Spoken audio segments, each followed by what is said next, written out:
Wie ihr seht, gibt es noch andere Autos, die ich sehr gerne fahren würde. Ich glaube, heute bleiben wir leider beim BMW, aber vielleicht gibt es andere Chancen für weitere Videos mit denen.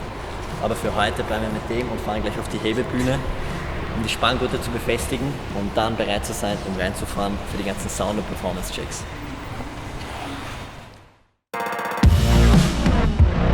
Also jetzt sind wir im, wie es ausschaut, geheimen Soundlabor bei Remus, um alles zur Perfektion zu bringen. Aber um ein bisschen mehr Details rauszubekommen, haben wir wieder den Markus. Servus, grüß dich. Ja. Also wir sind jetzt im Akustiklabor, da gibt es nur ganz wenige in ganz Europa.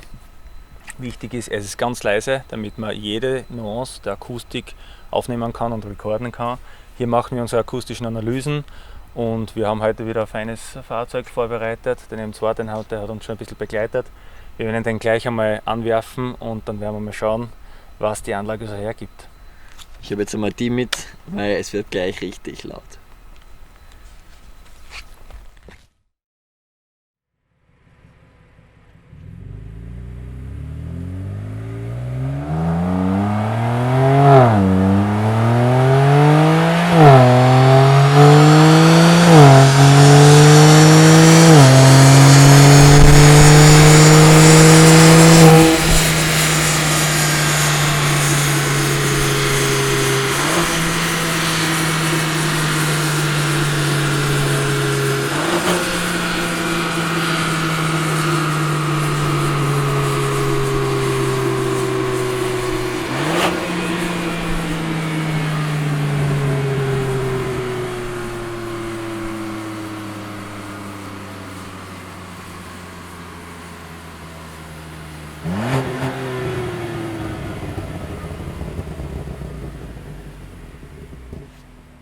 Ihr habt es wahrscheinlich nicht gehört.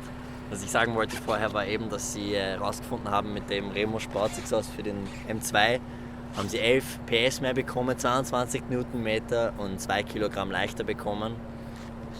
Und den Sound, den habt ihr eh schon gerade gehört. Jetzt von dem, was wir gerade gesehen und gehört haben, werden wir uns ein bisschen die Daten anschauen, um so herauszufinden, was wirklich stattgefunden hat vor unseren Augen. Vielleicht kannst du ein bisschen was erklären? Gern. Du hast es ja drinnen gesehen und gehört, Ferdinand. Du siehst hier die Diagramme, du siehst hier einmal die Drehzahlen, die wir über die Zeit, über die Beschleunigung hochgefahren sind, also sehr stark beschleunigten Hochlauf haben wir hier gesehen. Du hast dann bei den anderen Diagrammen, du hast hier die Drehzahlen in den Schritten, die wir gefahren sind, und dazu siehst du hier diese Linien. Das sind für uns die Motorordnungen, das sind einfach die Frequenzen, die vom Motor her kommen, die wir natürlich bei den Sportabgasanlagen verstärken wollen oder zum Teil auch wegfiltern wollen, um einfach diesen Sound, diesen sportlich aggressiven, coolen Sound designen, damit wir ihn dann an den Mann oder an den Kunden bringen können. Und du siehst hier schön, je höher wir werden mit der Drehzahl, das heißt je mehr die Beschleunigung steigt, desto intensiver werden diese Frequenzen. Und das hilft uns einfach, den Sound, den die Kunden haben wollen, in die Abgasanlage zu bringen sozusagen, und dann ist der Kunde draußen den Sound hat, den er haben will. Datenanalysen sind einen großen Teil von meinem Job. Genauso was ist wichtig für den perfekten Performance auf der Rennstrecke, genauso wie es hier auch für den Sound ist. Also, jetzt ist der Motor und der Auspuff richtig warm gefahren und wir werden jetzt perfekt genau hören, was der wirklich am absoluten Maximum kann. Schauen wir es uns an. Geht!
schon mal nicht schlecht.